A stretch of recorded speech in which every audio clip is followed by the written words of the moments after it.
I wanted to, first of all, appreciate the work that you're doing. It's transforming our lives, my life. And you're also very nice in your appreciation of us, but we have to say to you, do you get it that you're the ones doing the work? You're out here in the contrast, you're out there sifting through it, you're out there launching the rockets of desire. We are all in this together, and your appreciation is truly felt by us and reflected right back to you. Thank you. I wanted to dialogue a little bit about teaching our kids to trust in their own guidance system. And I look at my daughters and I think that they naturally do that. Good word. And we as parents, meaning well, get in the way. And one of the key things you're indicating is to make a big deal when the child is in alignment. Not so much make a big deal, but take notice, amplify it back. In other words, when you give your attention to your child in your child's moment of alignment, you amplify it. And when you ignore your child not in alignment, you de-emphasize it, which is exactly what your child's inner being is doing. So you just make it easier for them to remember. When you try to take up the slack and make them feel good anyway, then you give them less reason to reach for that alignment. Then they try to align to you and to your attention rather than to their own call of source. You see, it's a big difference.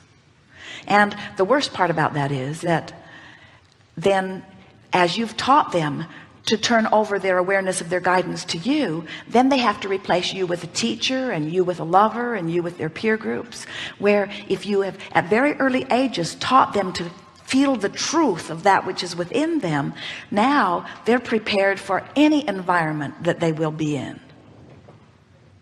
Yes. Thank you. Now, you knew all of that when you asked the question, so where did you want to go beyond that? Thank you. As we want to, as parents, want to give them a foundation in their own guidance, how does religion play in that? Both my wife come from a Catholic upbringing, and I've also branched into more like Unity Church, and we have different preferences. And I'm wanting to reconcile.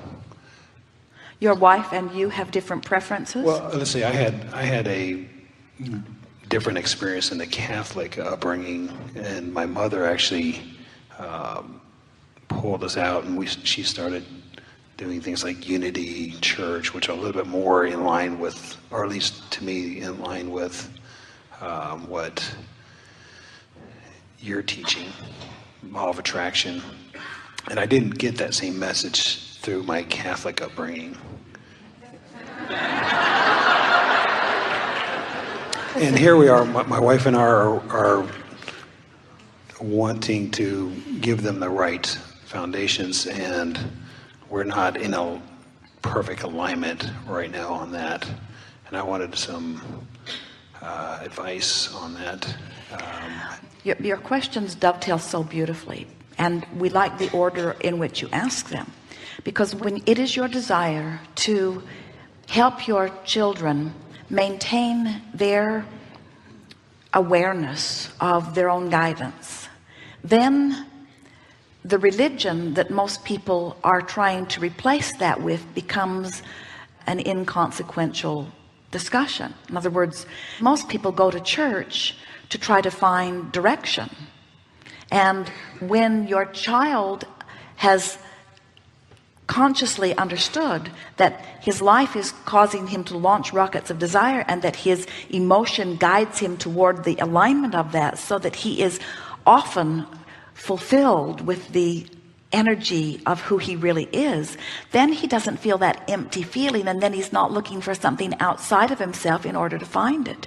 And it may sound odd, and we are certainly not anti-religion, but most religions actually teach getting outside of yourself for your guidance, looking to some other set of rules, looking to something other than what is within you. So they are counter to who you really are. And it's the reason that so many people are struggling within religion. And it's the reason that so many religions are warring with one another. There is very little alignment in most of those environments, while it is certainly not necessary to be out of alignment. The next thing that we want to say to you is that it is not a troubling thing for two parents to have differing views about anything. Now we know that most people would say, most guidance counselors, most family counselors would say, it's very important that parents be unified before they begin espousing to their children, otherwise there is confusion. And we say that would be true if you have decided that you are the guidance for your children. If you've decided that you are the guidance for your children, then you should be on the same page about the way you are guiding them. Otherwise you will make them crazy. But since you cannot be the guidance for your children, then what possible difference does it make whether you're on different pages or not? And wouldn't it be nice if each of you were taking different paths and getting to the happy place that you both want to be? And isn't that like the real world? In other words, sometimes people will sit in the chair and they will talk about divorcing, and they're worried about their children, and we say there's nothing wrong with two parents being in two separate families, because now your child gets an up-close personal view of the way different people who they care about live their life. Nothing could give them a better basis for unconditional love. Nothing could give them a better basis of understanding that you don't have to think, in fact you weren't born to think identical thoughts to your parents. And if your parents could get you to think identical thoughts to them, there would be no motion forward. Why do you think children are born and are so full of their own quest, their own zest for life experience? They weren't born to follow in your footsteps, so it doesn't matter if you and your partner have different footsteps. Your children weren't born to follow in your footsteps. So dance around and please yourselves, but don't worry about your children.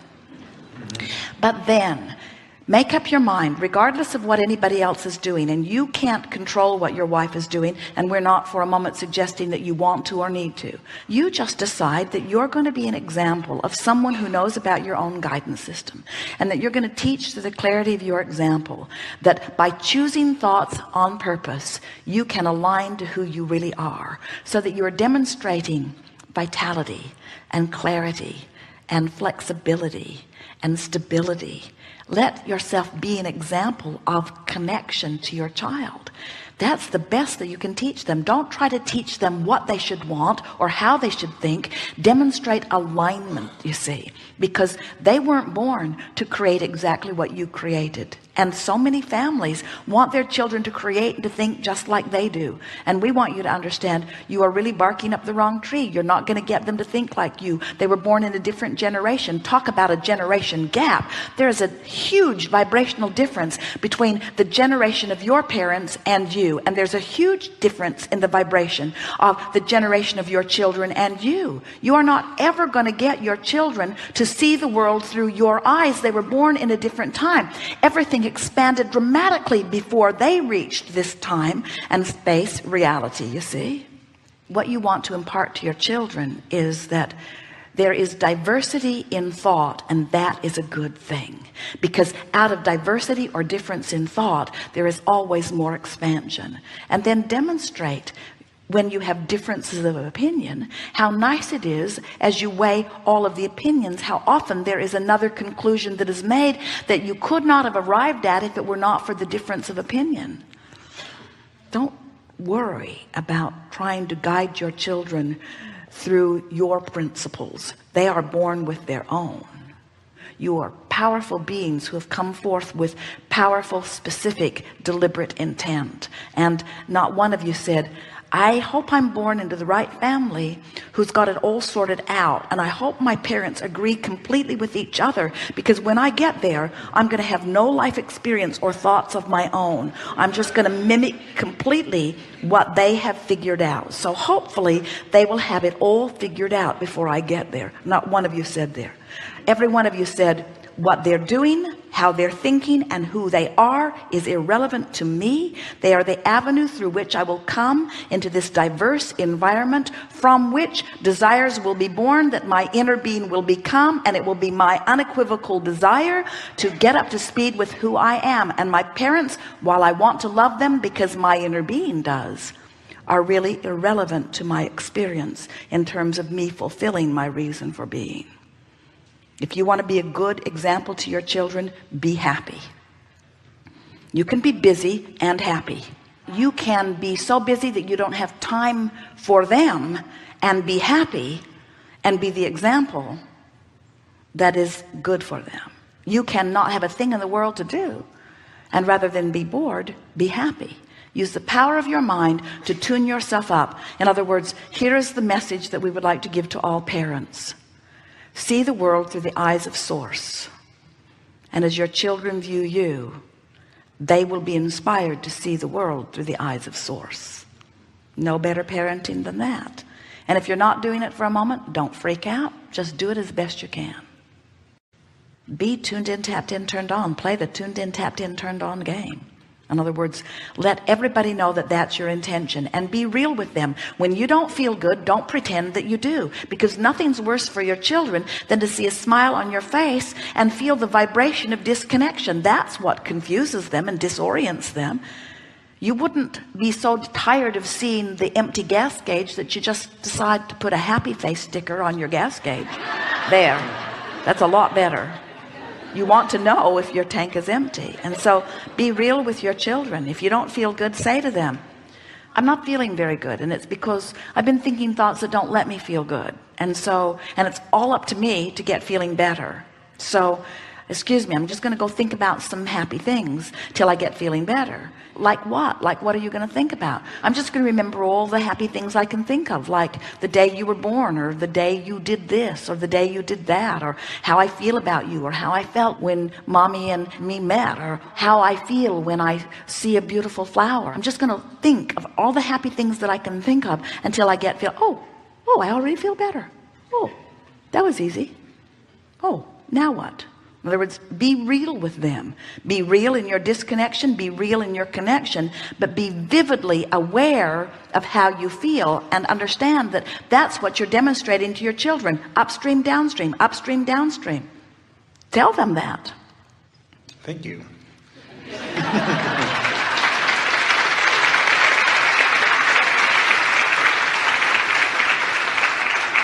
There are a lot of people that find in religion many downstream feelings.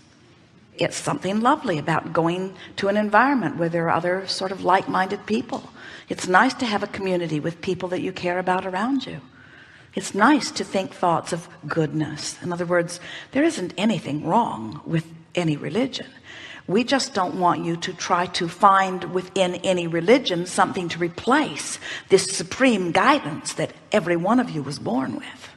And at the heart of every religion is someone who was expressing that.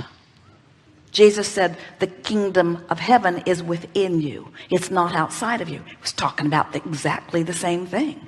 In other words, every religion, in every vernacular, at the heart of it was someone who was understanding this connection between source and physical. And while there have been a lot of different ways of saying it, at the heart of every religion is this knowing. So you could pick from any of them and find alignment, or you could pick from none of them and find alignment. The source that you reach for is not in a church. It's not in a building. It's available to you anytime, anywhere. A constant, steady, beaming signal calling you home toward who you really are.